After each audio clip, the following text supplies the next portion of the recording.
All right, we're gonna talk about boxes. Woohoo!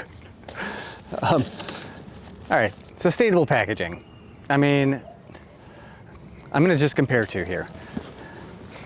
Glyon does a really good job using almost all cardboard in their boxes. So all this stuff is more or less completely recyclable.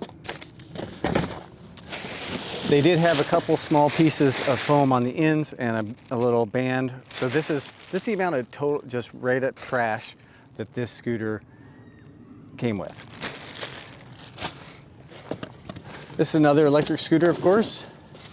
It's got the block styrofoam that ends up being large pieces. All right, this scooter here is using all block styrofoam. You can see how much that is. Now I did find a place, and I'll put a link down below, that does recycle block styrofoam into stuff like styrofoam food containers and stuff, but generally most people are just gonna throw this away. This is only the trash from this one, and it's some of that soft touch foam, which as far as I know isn't recyclable. I'm gonna talk about the boxes themselves. I used boxes in my garden. So I actually scrape back the bark, lay down the cardboard, and that's my weed control. So if I end up getting weeds coming back, I just put down a new layer of cardboard. I usually lay it double thick, so I flatten these boxes and lay them double thick. In about a year, you can't even tell this was here. It basically becomes part of the soil, but it still has provided a good light restriction for your soil and weeds, so they do a better job than weed block. And I've tried both. So this Glyon box, everything in here is gonna be recyclable. The outer box is gonna go in my garden. I've discovered that these boxes that are printed entirely like this, while great for visual, they don't break down quite as well in the garden. So I don't use these inked up ones anymore in the garden.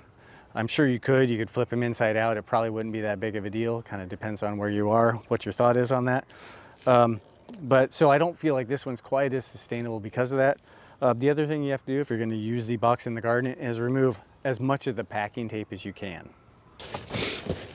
The other sustainable thing that you can sometimes come across is Vig, in my little replacement part they had to send me, use these biodegradable packing peanuts. And I'm going to put these in my compost. So what do you do if you're interested in sustainable packaging? First thing, call the company you're buying from. Ask them what you're going to be getting or expecting in the packaging. If they have some sort of recycling program, it'd be great if these boxes with the foam could just go back and they could get them reused. That'd be great.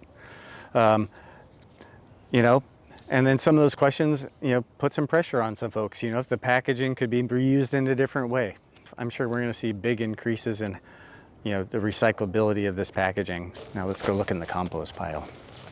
Like I told you, I've actually been using these boxes as a way to kind of, in the wintertime, retain some more heat in the compost pile. Oh man, we got worms, we got bugs, we all got all sorts of good stuff in there. So I'm lucky I got a little depression already made.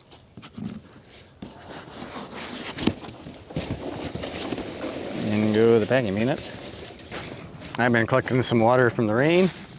You probably all already see that a little bit. I can actually watch it kind of falling. I'll put in a little clip. I'll probably come back in like 2 days. I'm gonna throw a little leaves on top of that and see where it is. It should be pretty broken down by that point.